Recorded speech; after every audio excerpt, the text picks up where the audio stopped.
V malebných Hukvaldech, obci proslulé historickou zříceninou hradu a rodným místem skladatele Leoše Janáčka, se otevřel nový kulturní prostor. Ten symbolizuje proměnu minulosti v budoucnost.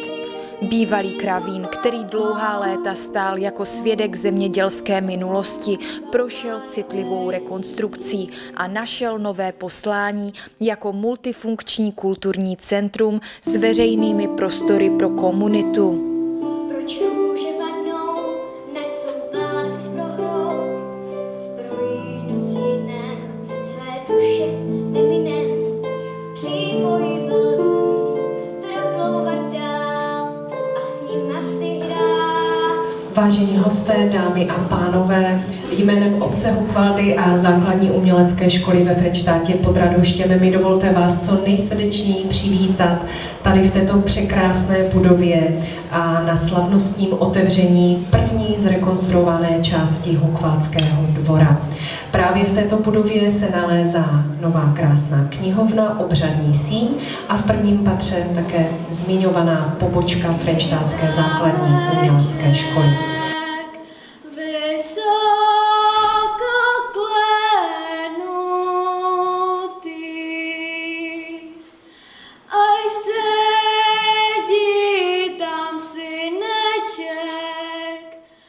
Hosté si mohli slavnostně projít a prohlédnout veškeré nově otevřené prostory. Události se zúčastnili starosta obce Hukvaldy spolu s místostarostkou, ředitel základní umělecké školy Frenštátu pod Radhoštěm, náměstek hejtmana Moravskoslezského kraje a vedoucí odboru školství Moravskoslezského kraje. Přítomní byli také autoři architektonického návrhu. Dále ředitel Janáčkovy filharmonie Ostrava a ředitelka základní školy Hukvaldy. Velmi si vážíme toho, že si dnes udělali čas a vynechali si toto slavnostní otevření ujít také další významní hosté. Mezi ně patří především ředitelé okolních základních uměleckých škol a starostové sousedních obcí, které také srdečně vítám. Dále bych ráda přivítala zastupitele obce Hukvaldy a samozřejmě také partnery a zástupce místních a okolních firm a organizací. I vám dobré odpoledne. To celé místo je pro mě důkazem toho, jak důležité jsou nejenom ty věci, které dokážeme vidět, ale jak potřebné jsou pro ten lidský život i ty věci duchovní. Jak potřebná je ta kultura lidského ducha. A moc bych přál tomuto místu a všem, kteří se budou přicházet, aby tu kulturu lidského ducha opravdu pozvedali a zušlechťovali.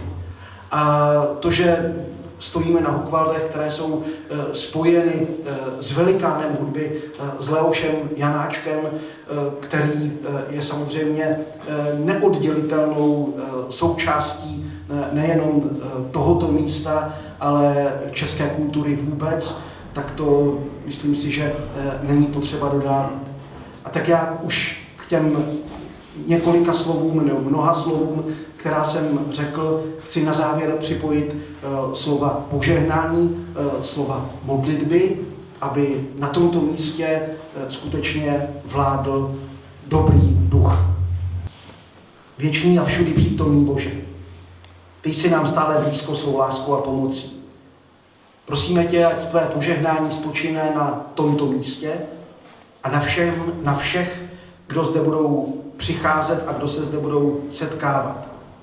Ať se tady upevňuje lidské společenství a posiluje jeho jednota v každém konání, ve vzdělávání, práci i sdílení ve chvílích odpočinku. Ať se zde prohlubuje a roste věrnost tvého lidu a jeho ochota sloužit tobě a blížním. Prosíme o to skrze Krista našeho Pána. Amen. Takže 3, 2, 1, mik.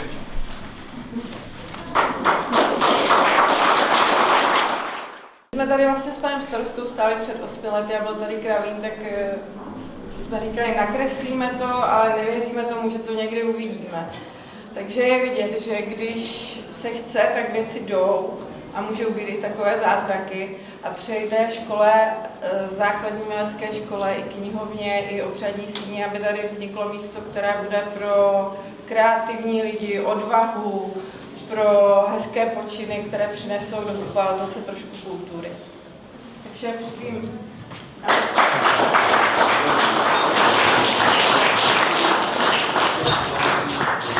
Základní umělecká škola s Frenštátu pod Radoštěm zde má pobočku detašovanou. Je to zejména z toho důvodu, že když se zvažovalo, která základní umělecká škola to má být, tak za prvé se jednalo o pobočku, která je blízko, a za druhé je to také proto, že zde máme progresivního pana ředitele, který je schopen věci dotahovat do konce a jde vstříc ambiciozním cílům. Další důležitá věc je, že základní umělecká škola zde v Buchwaldech v podstatě byla. Bylo to loučené pracoviště základní umělecké školy v Brušperku, která ale není zřizovaná krajem, je to pobočka, která je zřizovaná obcí. Zde ale vznikl, řekněme, problém v tom, že tato základní umělecká škola nabídla pouze jeden obor, kdežto naše základní umělecká škola z Frenštátu pod Radoštěm nabídla těch oborů daleko více, což samozřejmě skýtá určité možnosti i pro žáky z Buchwalda okolí. Já jsem hrozně rád, že tyto prostory jsou hotové, že věřím tomu, že budou sloužit vlastně celkově k tomu, aby byly využitelné pro město nebo pro obec. Klavír, dechové nástroje, kontrabas a housle. Žáků máme zhruba 50, začali jsme opravdu v září, takže to je všechno, ještě to voní novotou. Máme nějakou vizi s panem starostou i třeba s knihou, že by tu ještě nějaké další aktivity potom v těch prostorách třeba mohly být, protože určitě dopoledne ty prostory my zatím nebudeme schopni úplně naplnit, takže takové nějaké vize tady do toho prostoru vžádáme. První dojem z celého Buchwaldského dvora je, že se jedná o krásné prostory. Jedná se o netradiční prostory, řekněme, protože přeci jenom ta stavba jako taková i vzhledem k určité historii skýtá, myslím si, že velký potenciál, což v podstatě obec i využila. To znamená, ať už je to z hlediska knihovny, z hlediska pobočky základní umělecké školy, případně i tedy obřadní síně. A já věřím tomu, že to je jenom ten první počin, který bude poté následovat dalšími etapami, tak jak mi popsal i pan starosta obce. Buchwaldy jsou známé hradem, jsou známé oborou, jsou známé Leošem Janáčkem, spoustu dalších umělců, kteří se tady narodili a ještě i žijou. A je to vlastně tady centrum těch Buchwald, takže opravdu, než se to začalo opravovat, tak to byl tady takový trošku vřet na vzhledu té obce, když to tak řeknu, protože opravdu ty budovy chátraly. A to, že jsme už udělali ten první krok a zrekonstruovali tu první budovu, tu bývalou Kravína, tak jsem za to velice rád. Protože ukázalo se, že to jde, jak to začátku vypadalo prakticky nemožné, protože jsme počítali všechny ty finance, co to bude stát, tak se zdálo, že ty peníze na to nemůžeme v životě sehnat. No a nakonec se podařilo se získat dotace tady na tuhletu budovu ve výši 25 milionů necelých. A teď už máme potvrzenou dotaci na rekonstrukci bývalé sýpky, takže další krok bude za náma. Samozřejmě tam i ten náš podíl obecný bude značný, ale věřím, že to zvládneme. No a pak by měla následovat budova bývalého teletníku, což tam by měl vzniknout obecní úřad. A samozřejmě to prostranství, které je velice důležité, které by taky mělo nabít už nějaké konečné pěkné podoby. A potom už teda to bude opravdu krásné tady centrum Buchwald, které bude lákat určitě lidi se tady přijít podívat. Tak muzika pro mě je taková oáza, kde opravdu se sbírám zpátky ty své síly. Byť někdy hraju až tak, že to je fyzicky vyčerpávající, tak ten hudební obor mi je určitě nejbližší. I když ve mně dřímá chuť, a když jsem trošku tančil, takže vlastně i taneční obor, i výtvarný obor jsou pro mě výzvou, že bych si to rád zkusil. A to je spíš taková jako vize, až nebude co dělat nebo bude čas na další nějaké věci, tak to mám kdesi v sobě uložené, takže se těším třeba, že i v tom tanci ještě něco prožiju a zažiju a bude to určitě krásné. Ten ateliér tady je, asi bych řekl, z těch prostor tady v tom prvním patře nejkrásnější prostora, která mě baví esteticky, baví mě i tím umístěním, že vlastně na severní stranu je tady krásný průhled přes to prosklené foyer, takže ta prostora mě vlastně fascinuje svým umístěním i dispozicí. A ty hudební učebny vzadu, které máme 3, tak jsou oproti tomu ateliéru tady jako malinké. Já jsem byl zvědavý, jak se bude chovat akustika v tom prostoru obřadní síně, a vlastně jsem se tam postavil asi na 4 místa a fascinuje mě, že slyšel jsem harfy, klarinet, kontrabas, zpěv anebo i solový klavír a všechno tam zní velmi libě. A byť to je prostora celkem veliká, tak jsem čekal, že třeba budou různé ty místa znít jinak, ale vlastně se mi to zdá, že to zní velmi příjemně, protože náš záměr je, že bychom tam pravidelně dělali koncerty naše, tady pobočkové hudební, tak už tam stačí snad jenom umístit klavír a můžeme v podstatě se dát do díla a užívat si jednak krásné prostory, ale také velmi příjemnou akustiku.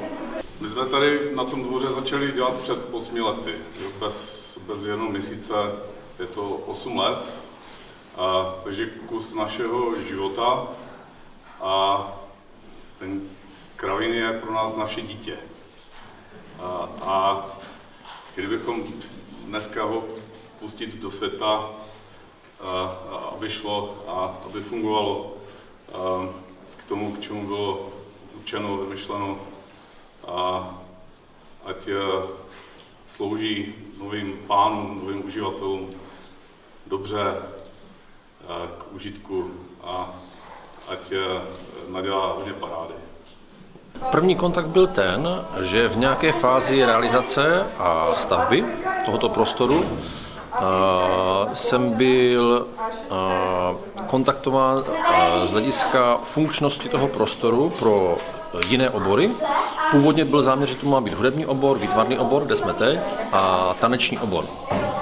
A já jsem vlastně dával svoje zkušenosti, protože máme všechny 4 obory u nás ve Frenštátě, tak jsem dával nějaké dispoziční a funkční vazby, na co je potřeba myslet, aby ty jednotlivé obory tam měly zázemí a mohly fungovat.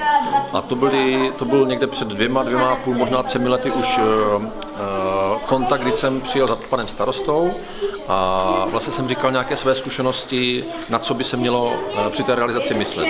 Kdo přišel na náplň této budovy, co tady bude? No, tak co tady bude, vznikalo postupně. Samozřejmě těch nápadů bylo více, pak jsme postupně vybírali, co bude nejlepší. No a samozřejmě padlo to spojení hudba, Buchwaldy, hudba, Leoš Janáček, tak tady, jestli se nepletu a vzpomínám dobře, tak to byli projektanti, paní Romana Bílková s Ondrou Eliášem. Napadlo je využít tyhle prostory v tom prvním patře jako základní uměleckou školu. Byla to opravdu velká dřina, protože ten loňský rok byl navázaný termín za termínem, kdy to mohlo spadnout xkrát během různých nutných věcí, které se museli udělat. Ale vlastně vždycky se to posunulo do dalšího kroku, říkám si, dobrý, tak zatím jdeme dál. A tak jsme to vlastně posouvali až teda k 1. září, kdy jsme fakt zase horko těžko tady dojbavovali tu školu přes veřejnou zakázku a nakonec se vlastně všechno podařilo a dnes jsme ve stavu, kdy tady slavnostně otvíráme a prostory krásně fungují a už máme první koncert žáků, takže všechno jak má být. Jsem velmi vděčný za ty prostory, jak jsem zmiňoval, vedení obce, zastupitelům, panu starostovi, paní místostarostce, kteří jsou hlavním hybateli v tom, že ty prostory se tady realizují a já jim moc přeju, aby se jim podařilo ten celý Huchwaldský dvůr dát dokupy a aby to opravdu bylo nové místo tady v Huchwaldech a nejen pro Huchwaldy, protože si myslím, že to byl obrovský přesah ve spojení s Janáčkem. Už jsem také zmiňoval, že mi velmi při těch jednotlivých krocích tady vybavení toho interiéru pomáhal architekt Ondřej Eliáš i Romana Bílková Mališová a ta pomoc byla od Ondry opravdu taková, že jsem byli na telefonu opravdu několikrát týdně a pořád jsme řešili vybavení akustika, výběrové řízení, firmy a podobně. Tak to byl celkem náročný rok a jemu jsem velmi vděčný. Spousta mých kolegů, hlavně v té závěrečné fázi tady, kdy jsme už všechno chystali na otevření nové pobočky, včetně personálního zajištění, tak to bylo všechno, co dělal vždycky ve 12:05 minut. Jo, že vždycky nějaký nutný krok se udělal a přišel další, tak jsem vděčný vlastně všem, kteří dali ruku k dílu a díky kterým se podařilo to tady zrealizovat. No a samozřejmě velký dík patří zřizovateli, protože bez jeho požehnání a vlastně i procesně nám úžasně pomáhal i lidsky spousta úředníků, která zatím stojí, včetně vedení kraje a odboru školství, tak kdyby nebylo vůle, pozitivní vůle a snaze pomoct, tak věřím, že by to zkrachovalo 10krát za tu cestu, co jsme ušli za poslední rok jenom.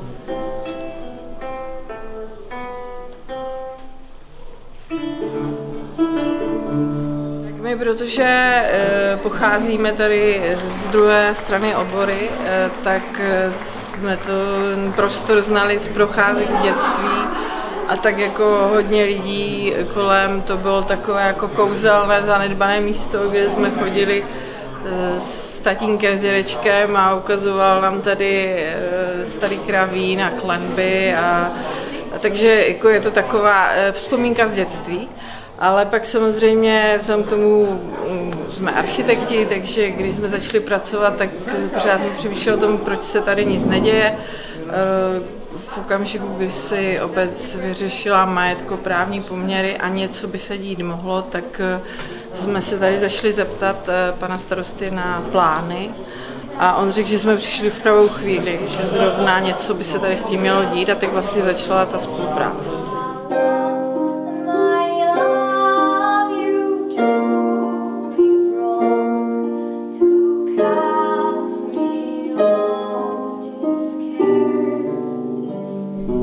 Na začátku byl nějaký brainstorming lidí z obce, bylo tam jako, vyzývali se občané, myslím, aby se k tomu vyjádřili. Jako se z Vysoké školy Baňské se studenti z oboru architektury tady byl nějaký plenér, v rámci kterého to řešili.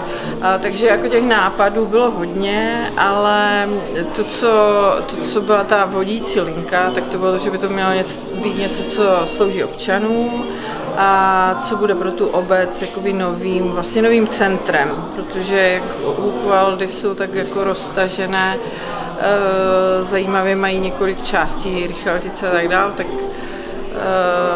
šlo o to nějak ty kulturní stavby dát dohromady a aby vznikl nějaký hezký, zajímavý veřejný prostor pro lidi.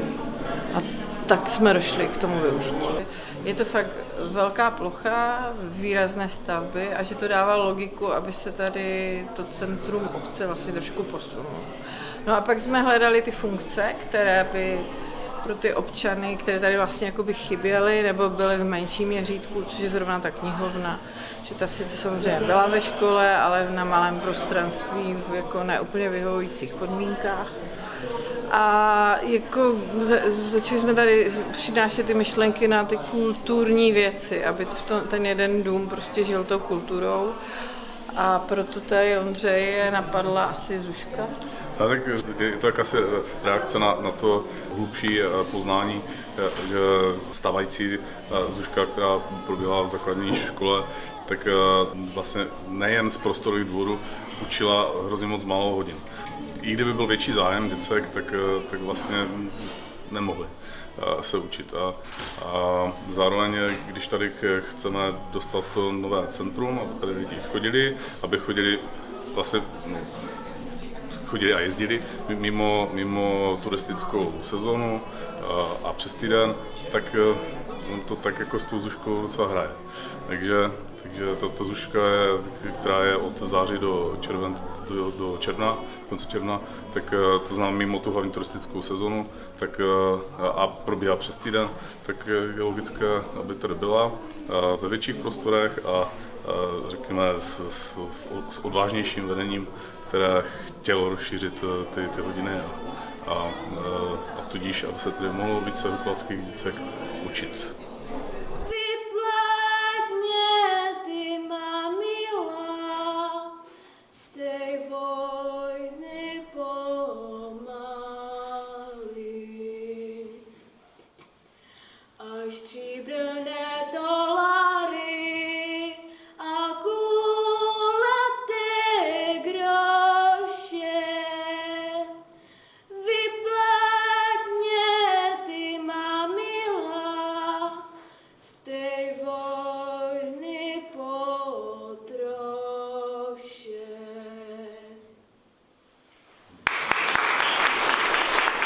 Já jsem díky tady té stavbě začala více nejenom poslouchat, ale přečetla jsem pár knih o něm. Tak je to výrazná osobnost, která jako si myslím, že je tady pořád hodně nedoceněná a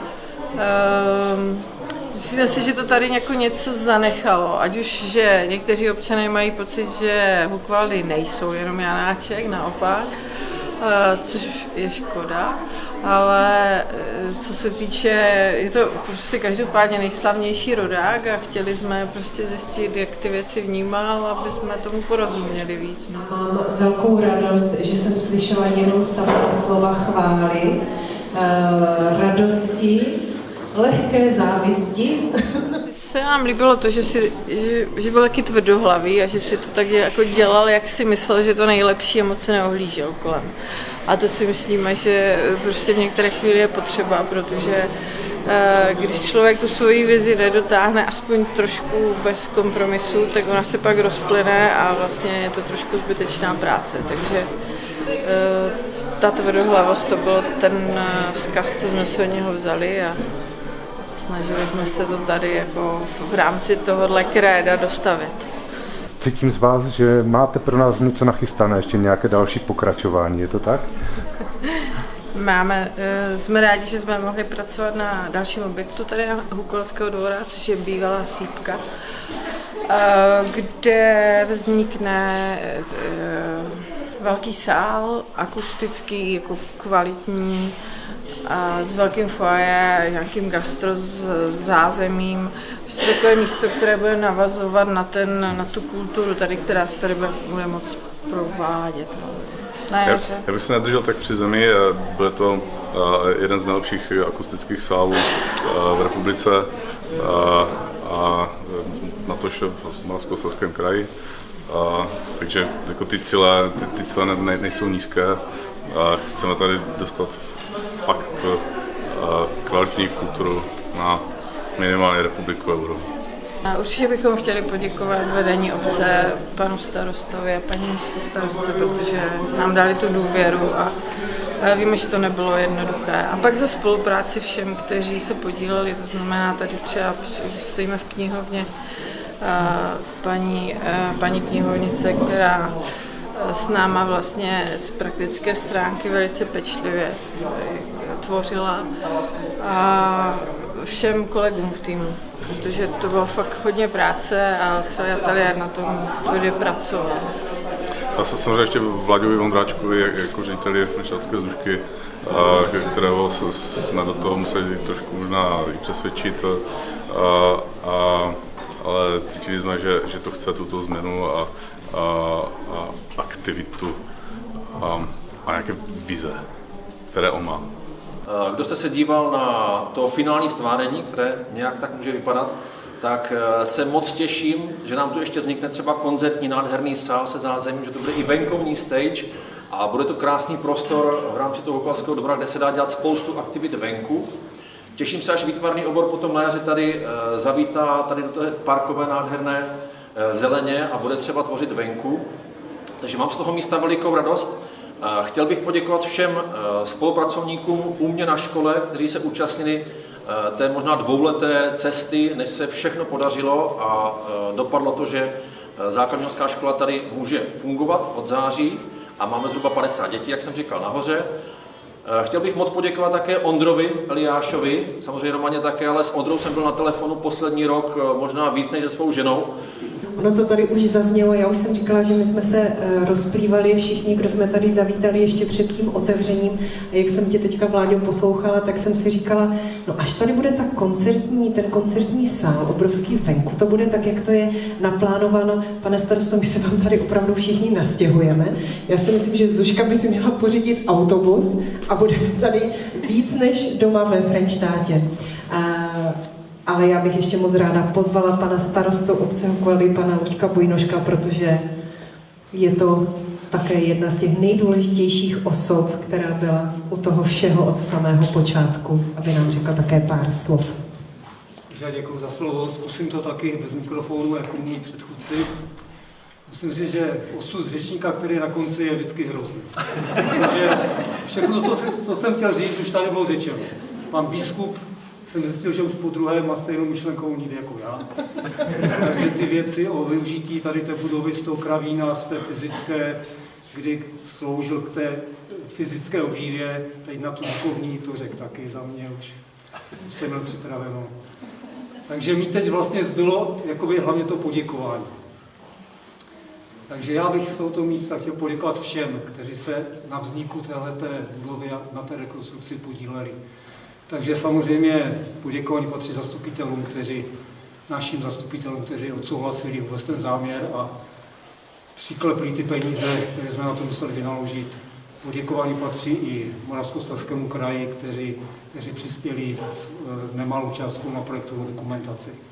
Obrovské poděkování patří samozřejmě projektantům. Dneska, jak už jsem ji říkal v té krátké zdravici, tady v té úřadní síni, tak obrovské poděkování patří právě těmto projektantům, paní Romaně Malíš Bílkové a Ondrovi Eliášovi, kteří opravdu, jak sami říkali, to měli jako své dítko, tady tuhletu stavbu. A opravdu, jak jsem je za ty roky zažil, tak jim na tom velice hodně záleželo. Nechali tady na tom opravdu srdce a spoustu času. A ten výsledek je znát, že opravdu, když se něco dělá, jak se říká, s láskou, s radostí a poctivě, tak ten výsledek je vždycky nádherný. I ta samotná stavba dostala oproti projektu spoustu změn, které vznikaly za pochodu, tvořily se ne vždy lehce, ale ten výsledek vidíte a doufám, že stojí za to. Tak samozřejmě poděkování patří naší paní místostarostce, kterou mám, která je moje pravá levá ruka, bez té bychom to taky asi nedokázali. No a na závěr přání do budoucna, takže chtěl bych popřát těmto prostorám a základní umělecké škole hodně nadaných žáků. A nemusí být nadaní, ale hlavně tady chodí rádi, nezdorucení rodičů. Chtěl bych popřát hodně spokojených a nadšených pedagogů, kteří budou učit s láskou. A samozřejmě bych chtěl popřát velice schopného a kreativního pana ředitele, což už máme, takže tady už nemusím přát. Je to opravdu člověk na pravém místě, tak jak jsem ho poznal za těch pár let, tak musím říct, že nikoho lepšího jsme si tady nemohli přát.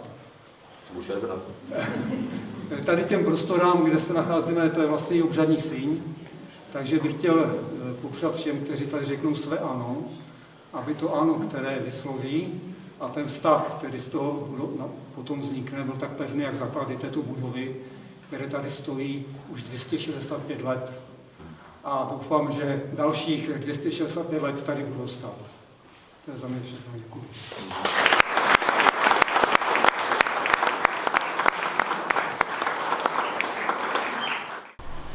Ale to, co asi mě nejvíc zaujalo, to jeho pohled.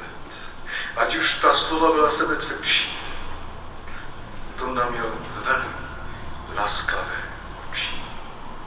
Opravdu velmi laskavé oči. V těch očích byla prostě radost a láska k druhému člověku, láska k přírodě,